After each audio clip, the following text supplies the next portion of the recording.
그러므로 나의 사랑하는 자들아, 너희가 나 있을 때뿐 아니라 더욱 지금 나 없을 때에도 항상 복종하여 두렵고 떨림으로 너희 구원을 이루라. 너희 안에서 행하시는 이는 하나님이시니 자기의 기쁘신 뜻을 위하여 너희에게 소원을 두고 행하게 하시나니 모든 일을 원망과 시비가 없이 하라. 이는 너희가 흠이 없고 순전하여 어그러지고 거스르는 세대 가운데서 하나님의 흠없는 자녀로 세상에서 그들 가운데 빛들로 나타내며 생명의 말씀을 밝혀 나의 다름질이 헛되지 아니하고 수고도 헛되지 아니하므로 그리스도의 날에 내가 자랑할 것이 있게 하려 함이라. 만일 너희 믿음의 재물과 섬김 위에 내가 나를 전제로 드릴지라도 나는 기뻐하고 너희 무리와 함께 기뻐하리니 이와 같이 너희도 기뻐하고 나와 함께 기뻐하라. 우리 가슴에 손을 얹고 신앙을 고백과 함께 말씀을 듣겠습니다. 제가 먼저 고백하겠습니다. 하나님은 나를 사랑하십니다.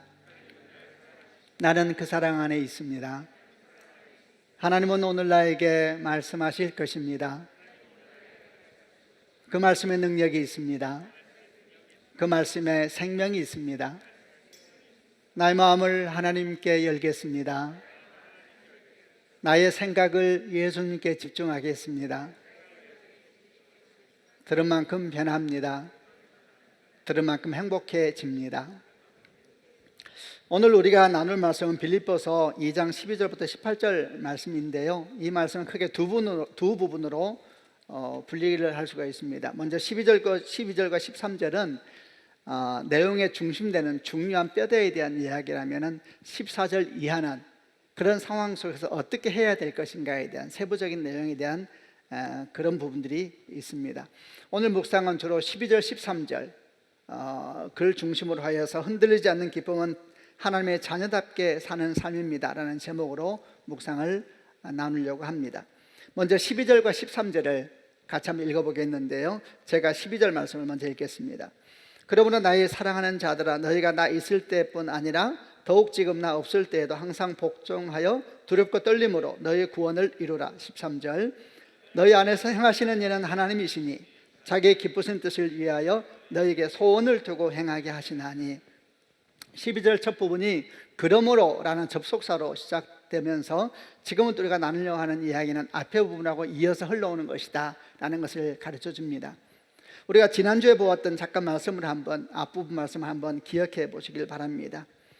그 중에 3절 말씀에 이런 내용을 우리가 나누었었습니다. 아무 일에든지 다툼이나 허영을 하지 말고 오직 겸손한 마음으로 나보다 남을 낮게 여기고, 이러면서 원래 우리 안에 있는 다툼과 허영의 영을 거절하고 겸손의 영으로 우리가 주 앞에 나가야 된다, 이런 묵상을 나누면서 성경은 이런 삶의 모범으로 예수님에 대해서 우리에게 소개를 해 주십니다. 그게 5절 이하에 있는 말씀이었죠. 너희 안에 이 마음을 품으라. 곧 그리스도 예수의 마음이니 그는 근본 하나님의 본체시나 하나님과 동등됨을 취할 것으로 여기지 아니하시고, 이렇게 말씀하시면서 그분의 삶이 겸손의 삶의 모범이라는 것을, 또 그리고 그 앞에서부터 이어왔던 하나됨을 위한 겸손의 삶의 모범이라는 것을 우리 가운데 예표해 주셨습니다. 예수님은 우리 삶의 모범이십니다. 이 말씀이 의미하는 것은 예수님이 우리가 본받을 만한 분이시다라는 뜻을 훨씬 더 뛰어넘는 겁니다. 히브리서 1장 3절 말씀에서는 예수님을 뭐라고 표현하셨냐 하면은 하나님의 영광의 광채시여 그 본체의 형상이시다, 이렇게 표현을 하셨습니다. 이 말이 의미하는 것은 예수님은 하나님을 가장 완전하게 드러내시는 분이시다 라는 뜻이기도 하고, 동시에 예수님은 하나님의 형상으로 만들어진 원래 우리의 모습을 우리에게 가장 분명하게 보여주시는 분이시다 라는 의미이기도 합니다. 그래서 우리가 예수님을 보면서 예수님을 닮아가는 삶을 살아갈 때에 그것은 하나님께서 원래 창조하셨던 우리의 모습을 찾아가는 여정이기도 하다, 이렇게 우리가 묵상하곤 하는 것입니다. 그래서 예수의 마음을 품는다라는 것은 또 다른 말로 하면 원래 하나님께서 우리에게 주셨던 마음을 찾아가는 여정입니다. 그 마음을 품는 것이다 라고 생각해도 됩니다. 이로 말미암아 우리는 원래 우리 가운데 있었던, 죄로 말미암아 우리 가운데 있었던 다툼과 허영의 영을 거절하면서 원래 하나님께서 우리에게 주셨던 겸손의 영, 그 겸손의 길을 따라갈 수가 있는 것입니다. 근데 이런 말씀이 지난주 우리가 함께 나누었었는데, 이 말씀에 이어서 오늘 사도 바울은 본문에서 이런 상황 속에서 그리스도인이 가져야 될 아주 삶의 가장 기본적인, 하나님의 자녀답게 사는 삶의 아주 기본적인 몇 가지 내용들을 덧붙여 주고 있습니다. 첫 번째 우리가 가져야 될 신앙의 태도, 그것은 우리 신앙의 초점은 사람이 아니라 오직 하나님이셔야 한다라는 것입니다. 12절에 그러므로 나의 사랑하는 자들아, 너희가 나 있을 때뿐 아니라 더욱 지금 나 없을 때도 항상 복종하고 두렵고 떨림으로 너희 구원을 이루라. 너희 안에서 행하신 이는 하나님이시니, 이렇게 설명을 합니다. 너희가 나 있을 때뿐 아니라 더욱 지금 나 없을 때에도, 지금 상황에 대한 설명을 하고 있는 것이죠. 우리가 1장에서 나누었듯이 빌립보 성도들 중에서는 사도 바울이 황제의 재판을 받기 위해서 감옥에 갇혀 있다는 사실 때문에 믿음이 낙심된 일부 사람들도 있었고, 또 신앙이 흔들리고 있는 일부 사람들이 있었다는 것을 느끼게 합니다. 그러니까 사도 바울이 두 가지 실제적인 예를 들면서 갇힌 것이 오히려 복음의 진정이 되었노라, 이렇게 설득력 있게 설명하지 않았습니까? 사도 바울이 갇힘에 대해서 마음이 낙심한 일부 성도들은 아마도 이런 생각을 했을지 모릅니다. 복음이라는 것이 신앙적으로는 아주 멋있는 말일지 몰라도 우리 삶에서는 너무 무력하구나, 저렇게 대단한 사도 바울도 이렇게 갇혀버리게 되었는데 그럼 우리 같은 사람들이 어떻게 복음을 지킬 수 있단 말이냐, 이런 낙심들, 이런 부정적인 마음들, 이런 마음들이 혹시 그들에게 들지 않았을까 하는 생각을 합니다. 지금 사도 바울은 그런 믿음이 연약한 사람들을 생각하면서 이 글을 쓰고 있는 것이다, 이해하면 되는 겁니다. 나의 사랑하는 자들아, 너희가 나 있을 때뿐 아니라 더욱 지금 나 없을 때도 항상 복종하여 두렵고 떨림으로 구원을 이루라. 너희 안에서 행하신 하나님이시니, 이렇게 쭉 말씀하신 이 내용을 좀 더 쉽게 풀어오면 이렇게 외치고 있는 것이다 할 수 있습니다. 내가 꼭 있어야만 너희가 그리스도인으로서 제대로 살 수 있을 것이라 생각하면 안 된다. 그것은 너무나 인간적인 생각이다. 너희는 이미 예수 그리스도로 말미암아 구원을 얻은 사람들이다. 이제 너희는 그 구원을 완성해 가야 하는 것이다. 너희 안에는 하나님이 계신다. 그분이 너희 안에 계시면서 너희에게 선한 꿈을 주실 것이고 선한 생각과 선한 의지를 주셔서 너희와 함께 하실 것이다. 그분만이 우리가 의지하고 예배해야 될 주님이신 것이다. 이렇게 이제 말하고 있는 것이다 보면 되는 겁니다. 여러분, 그렇지 않습니까? 우리 신앙의 초점은 사람이 되어서는 안 됩니다. 오직 하나님이십니다. 이런 이야기를 하면 어쩌면 많은 분들이 너무나 당연하게 들으실지 몰라도, 그러나 이 너무나 당연한 사실이 지난 2000년 기독교 역사에 얼마나 많은 위협과 도전을 받아왔는지 모릅니다. 하나님께서 받으셔야 될 영광을 다른 존재가 가로채 온 것입니다. 특별히 오늘 사도 바울은 이 편지를 빌립보 성도들에게 보내고 있다는 사실을 유념해 보셔야 됩니다. 교회 내부 사람들에게 이 말을 하고 있다는 이야기는 하나님이 영광을 가르치는 존재가 교회 바깥에만 있는 것이 아니라 교회 내부에서 여러 모양으로 일을 해왔다는 것을 느끼게 하지 않습니까? 하나님이 영광을 가르치는 존재는 사람만이 아닙니다. 때로는 물질이 하나님이 영광을 가르쳐 왔었고, 때로는 시대를 지배하고 있었던 이데올로기, 시대 정신이 하나님이 영광을 가르쳐 왔었고, 또 때로는 종교란 이름으로 하나님이 영광을 가르쳐 가기도 했습니다. 생각해 보면 사도 바울이 감옥에 갇힌 사건은 어떤 면에서는 사도 바울을 통해서 복음을 들었던 사람들에게는 위기이면서 그들의 믿음을, 그 믿음의 정체를 드러나게 하는 사건이기도 했었습니다. 일종의 위기가 온 것입니다. 교회로서는. 그럴 때 오히려 성도들이 가지고 있었던 믿음이 정체가 뭔지를 드러내 보이게 된 것이죠. 그들 중에 어떤 이들은 하나님을 믿는다고 하면서도 그 믿음이 사도 바울에게 지나치게 의존되어 있었던 사람들이 있었던 것으로 보입니다. 그래서 그들은 사도 바울이 없어지면 복음에 큰 문제가 생길 것이고 교회의 존재 자체가 위험에 처할 것이다, 어쩌면 이런 생각을 했을지도 모르겠습니다. 사실 이런 생각은 사도 바울이 감옥에 갇힘으로 말미암아 생긴 그런 도전만이 아니라 지금 우리 삶도 마찬가지이지 않습니까? 코로나로 말미암아 현장 예배가 거의 드려지지 못하는 일이 반복되면서 많은 사람들은 대단히 염려하고 있습니다. 이로 말미암아 복음에 치명적인 문제가 생기는 것은 아닐까? 혹시 지역교회가 무너지는 것은 아닐까? 특별히 이렇게 생각하는 많은 사람들이 그동안 신앙생활을 하면서 눈에 보이는 것을 너무 집착해 왔다든지 거기에 너무 의존되었던 사람들, 눈에 보이는 건물과 사람의 지극히 의존되었던 신앙생활을 했던 사람들은 아주 비슷한 생각의 흐름 속에 들어갈 수가 있는 겁니다. 여러분, 이런 상황을 전해드리는 사도 바울의 마음이 어떠했겠습니까? 사도 바울은 복음을 전하는 초창기부터 마지막까지 그가 가지고 있었던 변치 않는 아주 중심적인 태도가 하나 있었습니다. 그런 태도가 잘 나타난 사건이 사도행전 14장에 하나 기록되어 있는데, 사도행전 14장에 있는 사건은 사도 바울이 처음 복음을 전했던 초창기 1차 선교 전도 여행 때 루스드라라고 하는 곳에서 있었던 사건입니다. 그때 루스드라에 나면서부터 걷지 못하는, 그래서 앉아서 생활해야 되는 한 사람이 있었습니다. 사도 바울이 복음을 전하고 있을 때 이 사람이 와서 그 무리 가운데 있으면서 아주 주목해서 복음을 듣고 있었고, 사도 바울이 복음을 전하다 그 사람을 보게 되었습니다.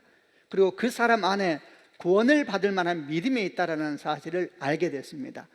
그래서 사도 바울이 그 사람을 향하여 바라보면서 이렇게 말했습니다. 네 발로 일어나 서라. 그러자 놀랍게도 이 사람은 그 말을 그대로 받고 일어나 섰습니다.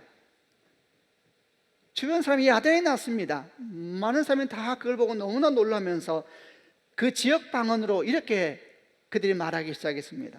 신들이 사람의 형상으로 우리 가운데 내려왔구나, 이러면서 바나바를 제우스라고 부르고, 그리고 바울을 헤르메스라고 부르면서 소를 끌고 오고 화환을 가져와서 그들 앞에 놓고 제사를 지내려고 하는 이런 일이 펼쳐졌습니다. 그러자 바나바와 바울이 이런 행실을 보면서 옷을 찢으면서 그들 가운데 찢어 들어가서 외쳤습니다. 왜 이런 일을 하느냐? 우리도 너희와 똑같은 사람들이다. 여러분에게 복음을 전한 이유는 바로 이런 헛된 일을 버리고 하나님께 돌아오라고 하기 위한 것이었다. 이렇게 외쳤던 사건이 있었습니다. 이런 태도가 사도 바울은 복음의 초창기부터 마지막까지 변하지 않는 아주 중요한 태도였습니다. 그런데 모양만 조금 바뀌었을 뿐이지 루스드라에서 있었던 일들과 비슷한 일들이 오늘날도 교회에서 여기저기 일어나고 있는 것을 봅니다. 지금도 마찬가지입니다. 30년도 지났지만은 간간히 저한테 기억나는 한 사건이 있습니다. 한 직장에 아주 성실하게 다니는 분이 계셨는데, 이분이 얼마나 성실한지 주변 사람들도 그분의 성실함을 칭찬하고, 그런데 이분이 큰 교회의 장로님이셨습니다. 근데 이분이 그 교회 담임 목사님에 대한 사랑과 신뢰를 넘어서 좀 지나친 면이 있었습니다. 어느 날 한 사람이 이 장로님에게 물었습니다. 장로님, 그렇게 목사님을 사랑하고 그렇게 하시다가 혹시 그분이 이 땅을 떠나시기라도 하면 어떻게 하려고 그러십니까? 사실 이 질문을 한 사람도 크리스찬이었습니다. 이 사람이 보기에 장로님의 믿음이 목사님에 대한 존중과 사랑을 넘어서 지나치다, 너무 의존적이다, 아마도 이런 생각이 들어서 질문한 듯 합니다. 그랬더니 장로님이 이렇게 대답했다고 합니다. 주님이 오시겠지요. 저는 사실 그 얘기를 전해 듣고 참 귀한 분이다 생각했습니다. 이렇게 교회를 사랑하고 목사님을 사랑하니까 얼마나 귀한 분인가 생각을 했습니다. 사실 지금도 그런 생각이 제 마음에 있습니다. 그런데 간간히 왠지 그 장로님이 대답이 생각날 때마다 참 귀한 분이라는 생각만이 아니라 설명할 수 없는 조심스러움, 설명할 수 없는 불안함이 마음속에서 일어나는 것도 제가 어찌할 수가 없습니다. 지금 제가 여러분과 함께 나누는 것은 교회에서 가지고 있는 목회자의 역할에 대해서 가볍게 얘기한다는 뜻이 아닙니다. 오히려 목회자의 역할이 그만큼 소중한 것이기에 그러면 그럴수록 교회의 중심 되시는 예수 그리스도, 교회의 머리 되시는 예수 그리스도, 그분을 향해서 더욱더 바르게 서야 되는 것입니다. 그럼에도 불구하고 어떤 사람들은 그 신앙생활에서 목회자에 대해서 또는 특정 사람에 대해서 지나치게 의존적이고 애착을 가지고 있는 것을 볼 때가 있습니다. 문제는 그런 사람들이 자신들이 의존했던 그 사람이 떠나가거나 또는 그 사람이나 단체 또는 그 대상에 문제가 생겼을 때에 나타나게 됩니다. 그들이 가지고 있는 신앙의 근본이 흔들리면서 지나치게 분노하기도 하고, 그리고 그 신앙이 정말 어떻게 하지 못하는 모습을 많이 보고 있습니다. 저는 선교단체를 통해서도 보았고 교회를 통해서도 많이 보고 있습니다. 우리는 잊지 말아야 합니다. 우리 주님은 예수 그리스도이십니다. 눈에 보이는 교회는 없어집니다. 여러분, 목회자들도 다 주께서 부르시면 언제든지 이 땅을 떠나야 되는 것입니다. 그러나 여러분, 저희 주님은 이전이나 오늘날 영원토록 통일하실 뿐만 아니라 지금도 우리와 함께 하시고 우리가 천국 가서도 영원히 함께 하실 유일한 분이시여 찬양과 경배를 받기에 합당한 분이신 것입니다. 골로새서 2장 6절과 7절에 이렇게 말씀하고 있습니다. 제가 먼저 6절을 읽어보겠습니다. 그러므로 너희가 그리스도 예수를 주로 받았으니 그 안에서 행하되, 7절, 그 안에 뿌리를 박으며 세움을 받아 교훈을 받은 대로 믿음에 굳게 서서 감사함을 넘치게 하라. 그리스도 예수를 주로 받았으니 그 안에서 행하되 그 안에 뿌리를 박으며 in Christ. 예수 안에서 이렇게 말씀하고 있습니다. 주님께서 여자가 낳은 자 중에 가장 크다라고 말씀하셨던 세례 요한을 생각해 보았습니다. 세례 요한이 요단강에서 회개의 세례를 전파하면서 하나님의 심판에 대한 말씀을 전했을 때 수많은 이스라엘 백성들이 그에게 나와서 세례를 받았습니다. 그 영향력이 얼마나 컸든지 백성들은 생각하기를 혹시 이 사람이 그리스도가 아닐까라고 생각하게 되었고, 예루살렘에 있는 종교 지도자들은 사람을 보내서 물었습니다. 세례 요한에게 당신이 혹시 그리스도입니까? 당신이 오실 그분입니까? 그러자 세례 요한이 명확히 말했습니다. 나는 그리스도가 아닙니다. 나는 광야에서 외치는 자의 소리입니다. 이렇게 말했습니다. 여러분, 소리가 뭡니까? 소리는 아무것도 아닙니다. 소리는 전하는 내용만 전하면 공중에 흩어져 버리는 것이 소리인 것입니다. 소리가 중요한 것이 아니고 소리가 전하는 내용이 중요한 것입니다. 그래서 소리의 영광은 그 크기도 아니고 음색도 아닙니다. 소리의 영광은 전하는 내용에 있는 것입니다. 그래서 내용이 없는 소리는 소음이 되는 것이고 쓸데없는 내용이 있는 것을 헛소리라고 하는 것입니다. 세례 요한은 자기가 그 소리라는 것을 잘 알고 있었습니다. 자기 영광은 그 소리 안에 있는 예수님입니다. 여러분, 우리 영광은 예수님입니다. 아멘이죠. 우리가 11월 셋째 주일날 전도 집회를 한다 그러니까 사람들이 좀 의아해했습니다. 무슨 코로나 시대에 지금 있는 사람이야 잘 챙겨야 되지, 뭐 전도 집회를 하는 방법이 있느냐? 여러분, 그렇지 않습니다. 조금만 생각을 나누어 보면은 교육이 어려워하는 어른들이 계시기도 하고, 이번 기회에 오히려 집에서 예배할 수 있는 공식적인 상황이 됐으니 이걸 기회로 삼을 수도 있지 않습니까? 주의 때를 우리가 어떻게 합니까? 우리는 소리입니다. 우리가 할 수 있는 걸 하면 주님께서 합력과 선을 이룰 줄로 믿습니다. 기도해왔더면 움직여야 되는 것입니다. 가족을 위해서 기도했으면 움직이십시오. 그들의 이름을 적어내고 기도하십시오. 그렇게 기도했는데도 안 되더라, 걱정하실 것이 없습니다. 그 자체가 이미 주 앞에 우리가 움직이는 것입니다. 주님의 때에 주께서 일하실 것이니까 그만 하면 다 똑같은 것입니다. 우리는 기억해야 됩니다. 우리는 소리입니다. 소리. 우리의 영광은 예수 그리스도이시고 우리는 그분을 전하는 것입니다. 그럴 때 하나님께서 다 합력과 선을 이루시고 영광을 받으시게 되는 겁니다. 두 번째 묵상 역시 12절과 13절과 연결돼서 나누려고 합니다. 한 번 더 12절과 13절 읽어보겠는데, 이번에 여러분이 먼저 12절 읽어보시길 바랍니다. 시작. 그러므로 나의 사랑하는 자들아, 너희가 나 있을 때뿐 아니라 더욱 지금 나 없을 때에도 항상 복종하여 두렵고 떨림으로 너희 구원을 이루라. 너희 안에서 행하시는 이는 하나님이시니 자기 기쁘신 뜻을 위하여 너희에게 소원을 두고 행하게 하시나니. 12절에서는 두렵고 떨림으로 너희 구원을 이루라 이렇게 말씀하셔서 이 일의 주체가 우리라고 느끼게 합니다.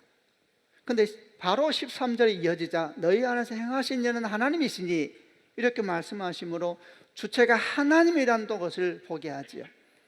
그래서 이 12절과 13절의 이 주체에 대한 묘한 이렇게 긴장감, 이걸 어떻게 이해해야 될 것인가? 먼저 그렇게 질문해 보겠습니다. 우선 이 두 말씀이 사이에 있는 긴장감을 어떻게 봐야 될 것인가?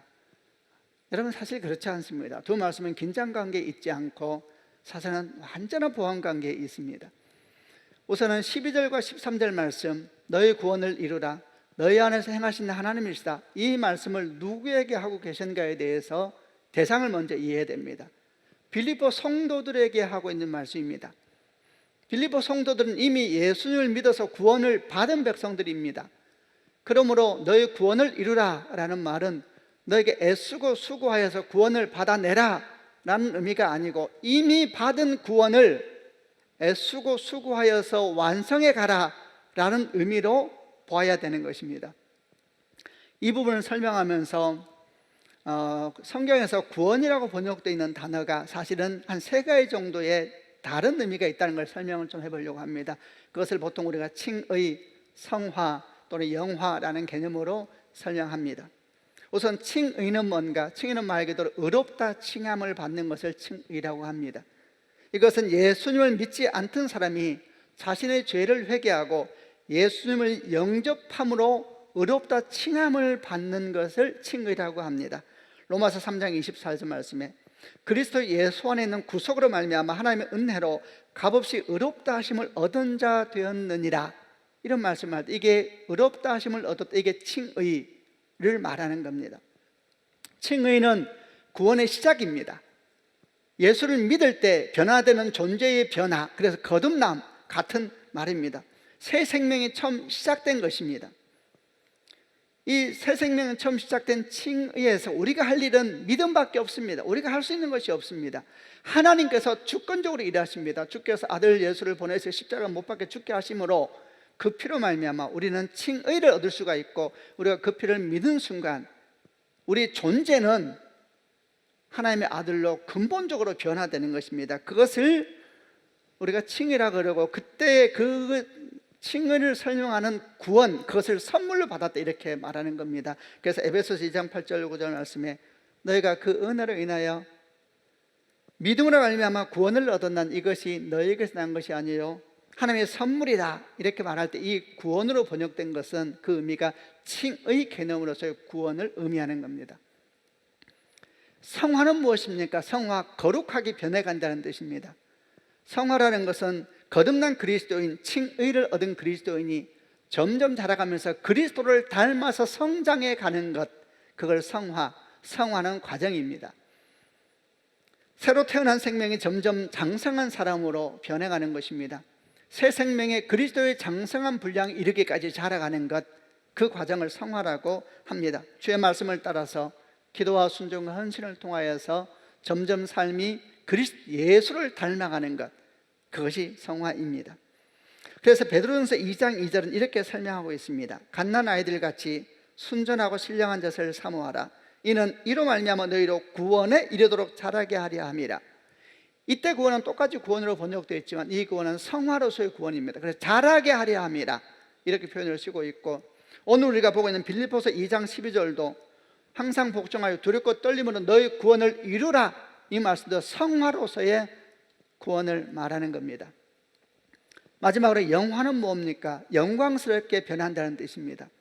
이 영화는 칭의를 얻고 성화의 과정을 걸어가던 그리스도인이 예수께서 재림하실 때에, 개인적으로는 이 땅을 떠나서 주를 만날 때이고 역사적으로는 주께서 재림하실 때에 한순간에 변화되어 버리는 것을 영화라고 하는 거예요. 이것은 과정이 아니라 한순간에 변화되는 것입니다.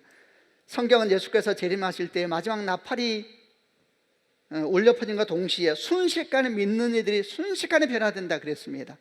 먼저 죽은 자들이 일어나서 새 몸을 입게 되고 그 후에 살아난 우리도 완전히 변화돼, 한순간에 변화됩니다. 이것을 영화라고 설명을 합니다.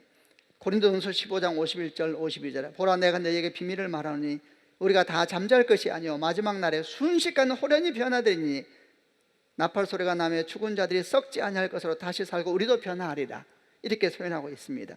그래서 로마서 13장 11절에 또한 너희가 이 시기를 알거니와 자다가 깰 때가 벌써 되었으니 이는 이제 우리의 구원이 처음 믿을 때보다 가까웠습니다. 이 구원은 영화로에서의 구원을 의미하는 겁니다.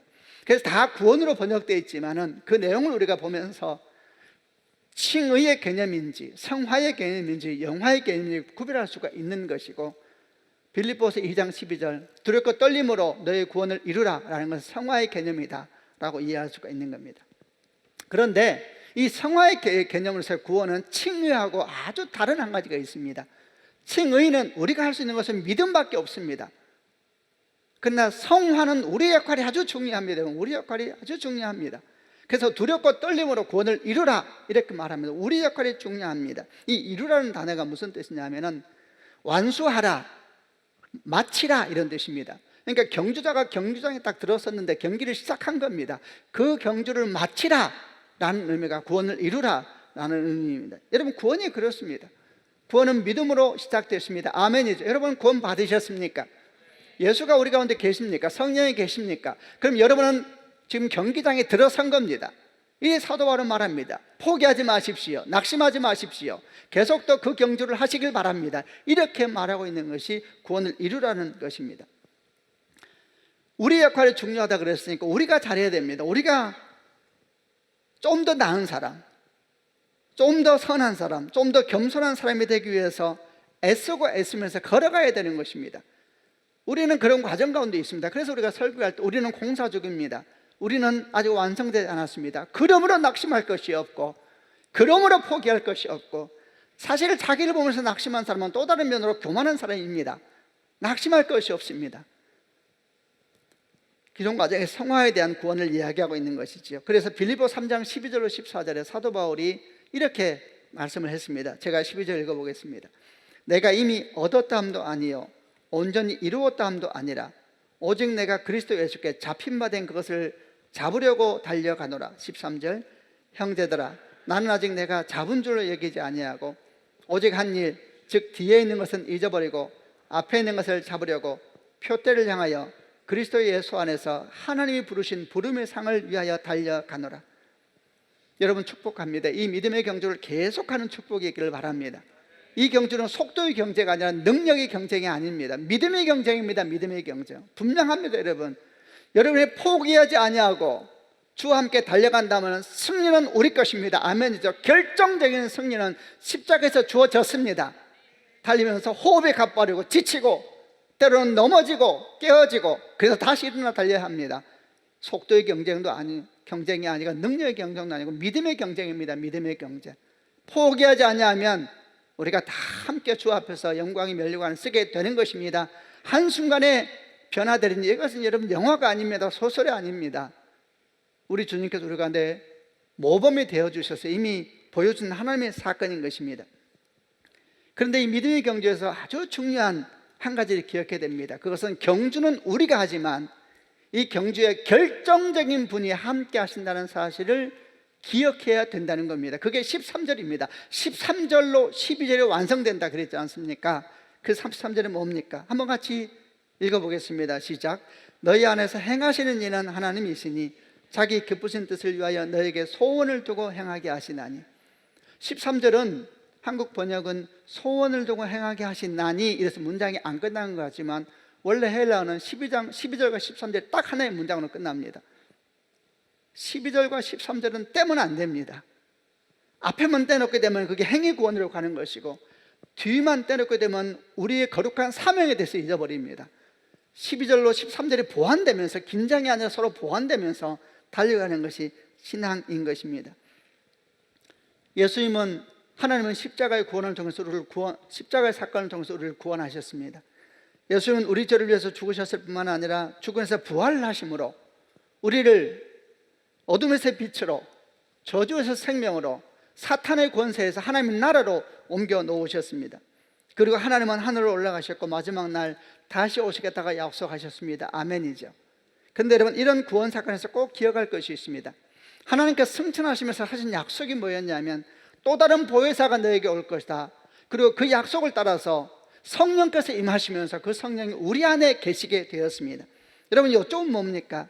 하나님께서 구원을 시작하셨을 뿐만 아니라 계속 진행해 가시는 분이시고 마침내 완성할 분이시다라는 겁니다. 바로 그 말씀이 13절에서 너희 안에서 행하시는 이는 하나님이시니 성령께서 우리 안에 행하시면서 함께 하신다라는 말씀의 의미입니다. 그리고 이 우리 안에서 행하시는 하나님은 어떻게 일을 하시는가? 자기의 기쁘신 뜻을 위하여 우리에게 소원을 두고 행하게 하신다. 이게 하나님의 원리이십니다. 자기의 기쁘신 뜻을 위하여 우리에게 소원을 두고 행하게 하신다. 여러분 하나님은 우리에게 거룩한 소원을 주시는 분이십니다. 우리 가운데 거룩한 소원을 주세요. 거룩한 열정을 주시고 거룩한 열망을 주시고 꿈을 주시고 의지를 주시고 생각을 주십니다. 우리 생각 속에 일을 하세요. 성령이 임하시면서 우리 의지를 깨우세요. 우리 감정을 붙잡아 주세요. 우리의 열망을 깨우시는, 그게 소망을 두고 행하게 하시나니 우리 안에서 성령께서 그렇게 일하신다는 겁니다. 그래서 여러분 우리가 신앙생활을 하면서 내가 참 그리스도인답게 살아야 되지 않겠는가 이런 생각이 든다든지, 내가 그리스도인으로서 이걸 놔야지 이런 생각이 든다든지, 이런 마음이 들 때마다 우리가 알아야 될 것은 이것이 우리의 본성에서 나오는 생각이 아닙니다. 이거 하나님이 주신 생각입니다. 아멘입니다. 원래 하나님이 없는 우리 본성의 생각은 명확합니다. 하나님이 없는 우리 본성의 생각에 대해서 사도 요한이 분명히 말하지 않았습니까? 요한일서 2장 16절 말씀에 이는 세상에 있는 모든 것이라 그랬습니다. 예외가 없다 그랬습니다. 이는 세상에 있는 모든 것이 육신의 정욕과 안목의 정욕과 이생의 자랑이니 다 아버지께로부터 온 것이 아니라 세상으로부터 온 것이라. 세상에 있는 모든 것이, 그러니까 하나님이 없는 우리 마음, 하나님 없는 우리 생각, 하나님이 없는 우리 의지는 100% 어디로 가게 되냐면 육신을 따라가게 되어 있습니다. 육신의 정욕과 안목의 정욕과 이성의 자랑을 따라서 생각이 흘러가게 되어 있습니다. 여러분, 생각을 그냥 내버려 보십시오. 그 생각이 거룩하게 될 것 같습니까? 아닙니다. 우리 모든 생각과 의지는 그리 달려가고 있습니다. 그런데 성령이 우리 가운데 오시면서, 성령이 오시면서 다른 생각이 시작되는 것입니다. 다른 생각이 시작됩니다. 여러분, 우리가 하나님 믿고 성령이 오셨으니까 이제 우리가 과거에 그런 욕망과 욕심은 다 없어졌는가? 그렇지 않습니다. 여전히 남아 있습니다. 그런데 다른 것이 시작된 것입니다. 다른 것이. 여러분, 생각해보면 성경에서 두 마음을 품지 말라 이런 말하는 것도 이게 예수 믿는 사람에게 하는 이야기입니다. 예수 안 믿는 사람은 두 마음이 없습니다. 한 마음입니다. 한 마음. 육신의 정욕과 안목의 정욕과 이생의 자랑, 안 그렇습니까 여러분? 모든 사고가 그리 가게 돼 있습니다. 모든 걱정과 예수를 믿으니까 두 마음이 사실 시작된 건데, 두 마음을 품지 말라는 얘기는 두 마음이 싸우고 있어요. 근데 거기서 왔다 갔다 하지 말라는 이야기입니다. 원래 우리 옛사람은 끝없이 육신의 정욕과 안목의 정욕과 이성의 자랑을 쫓아갑니다. 근데 성령이 오셔서 다른 생각을 시작하게 합니다. 툭툭 다른 생각을 우리를 향해서 건드시고 다른 열정을 일으키세요. 다른 눈물을 흘리게 하세요. 그래서 여러분, 신앙이라는 것은 그 둘 사이에 서 있는 거 아닙니까? 갈등이죠. 그래서 그리스도는 갈등해야 됩니다. 갈등이 없으면 크리스찬이 아니죠. 똑같이 여전히 술자리에 나가도 술 먹으면서 불편해야 크리스찬이죠. 똑같이 행동하면서 뭔지 모를 불편함이 끝나고 난 뒤에 돌아올 때 불편함이 생겨야 크리스찬이죠. 오늘 참 맛있구나 이렇게만 돌아오면 어떻게 크리스찬입니까? 그럴 수가 없어요. 잠자리에 드는 순간 불편해져요. 교회 나가니까 아주 불편하네 이런 말이 맞는 말이에요. 그게 크리스찬입니다. 불편해져야 돼요. 불편해져요. 왜냐하면 안에서 성령이 다른 감정을 일으키세요. 다른 의지를 일으키세요. 이게 성령의 역사입니다. 너희 안에서 행하시는 하나님이 있으니 너희로 소원을 두고 행하게 하시나니. 근데 그 소원이 뭐냐면 하나님의 기쁘신 뜻을 위하여 소원을 주신다 그랬습니다. 우리 생각에는 우리가 기뻐하는 것을 위해서 꿈을 주셔야, 그게 우리 꿈이다, 우리 비전이 되어야 되는데 아닙니다. 성령은 하나님께서 기뻐하시는 소원을 주게 합니다. 우리가 기뻐하는 소원이 뭡니까? 아까 말한 거 똑같습니다. 우리가 기뻐하는 것은 육신의 정욕과 안목의 정욕과 이성의 자랑입니다. 성령은 다른 소원을 주시는 것이죠. 여러분, 이런 하나님께서 일하시는 것을 잘 생각해야 됩니다. 여전히 우리 안에서 옛사람이 일합니다. 그 옛사람은 끊임없이 우리를 염려하고 근심하게 하면서 그 염려와 근심이 어디서부터 오느냐? 육신의 정욕과 안목의 정욕과 이성의 자랑에서부터 옵니다. 끊임없이 우리를 그리 끌고 갑니다. 그러나 우리 안에 계신 성령께서는 다른 열정을 주시고 다른 생각을 주시고 다른 의지를 주십니다. 성령을 따라가야 됩니다. 성령을 선택하는 것이 믿음이고 성령의 음성을 듣는 게 믿음이고, 그렇게 따라가는 순간 뭘 느끼고 알게 되냐면 성령이 나를 돕고 계셨구나라는 걸 그때 알게 돼요. 혹시 내가 성령을 따라갔는데 그런 것이 안 느껴진다, 그래도 약속을 믿고 따라가시길 바랍니다. 그러면 승리합니다. 아멘이죠. 이런 과정에서 제일 중요한 게 뭐냐 하면은 삶의 순간순간에 하나님을 생각하는 습관이 있어야 됩니다. 순간순간에 하나님을 생각해서 잠시 멈춰야 됩니다. 인생에 잘 될 때든 잘 안 될 때든, 잘 될 때에도 잘 되는 것에 묻혀버리면 속습니다.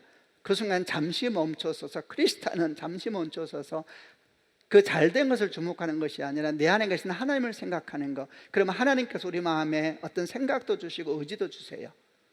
잘 안 될 때에도, 왜 이렇게 인생이 엉키고 되는 것마다 안 될까 이럴 때에도 거기에 묻혀버리면 안 됩니다. 그럴 때 잠시 멈춰서서 잠깐 떨어져서 내 안에 계신 하나님을 묵상하는 겁니다. 그럼 하나님께서 생각을 주십니다. 여러분, 만약 우리가 이렇게 우리 삶의 순간순간에 주 앞에서 멈추는 것 훈련이 안 되면 어떻게 되느냐? 100% 육신을 따라가게 되어 있습니다. 그러면은 가지면은 교만해지고 없으면 우울해집니다. 문 닫고 들어가서 지방에 들어가서 문 잠그고 문 열지 마라 그러고 막, 그러면 이 생각이 어디로 가느냐? 100% 그 생각이 흘러가는 길이 있습니다. 똑같습니다. 우울해지고 슬퍼지고 억울해지고 망할 것 같고 자기가 믿음이 생겨요. 어떤 믿음? 절망적인 믿음이 그를 덮으면 그럼 그 믿음이 일을 합니다. 중간중간에 멈춰서서 하나님을 생각하면 하나님이 주시는 마음을 붙잡을 수가 있습니다. 그러면 그 마음은 새로운 생각을 줍니다. 새로운 꿈을 줍니다. 여러분, 실제로 어떤 경우에는 잘 모르는데 잘 될 것 같은 마음이 들어요. 잘 안 되는데 이 과정을 지나서 하나님의 나라가 오리라. 그리고 실제로 그 과정 자체가 기뻐지고 힘이 되는 그런 일을 경험하게 되는 것입니다. 여러분, 주의 은총이 여러분과 함께 하시길 바랍니다. 이제 말씀을 정리하겠습니다. 우리 신앙의 초점은 하나님이십니다. 아멘이죠. 우리는 이미 구원받았습니다. 우리는 날마다 주 예수를 닮아가도록 다름질해야 됩니다. 애쓰시고 노력하셔야 됩니다. 그러나 잊지 말 것은 우리 안에 성령이 계시다는 걸 알고 멈춰 서십시오. 한 번씩. 잘 될 때든 잘 못 될 때든, 살고 싶을 때든 죽고 싶을 때든, 우울할 때든 안 그럴 때든 멈춰 서서, 그리고 하나님께서 마음에 생각을 주실 때에 그와 함께 걸어가시길 바랍니다. 주의 은총이 여러분 것입니다. 주의 은혜가 여러분 것입니다. 그를 위해 십자가에 주님이 죽으셨습니다. 주의 은혜가 여러분과 함께 하시기를 바랍니다. 기도하시겠습니다. 한번 다 같이 가슴에 손을 얹기를 바랍니다. 오늘 들은 말씀을 붙잡으시길 바랍니다.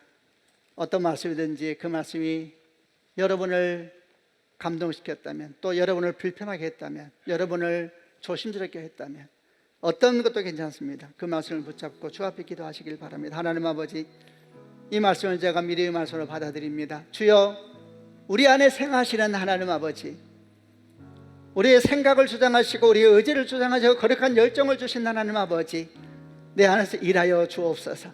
여러분, 사실 이미 이렇게 기도하는 순간 이미 우리는 하나님께 반응하고 있는 것입니다. 하나님 아버지, 우리가 주를 바라보며 마침내 승리하고 하나님의 영광을 함께 누리는 주의 백성들 다 되게 하여 주옵소서.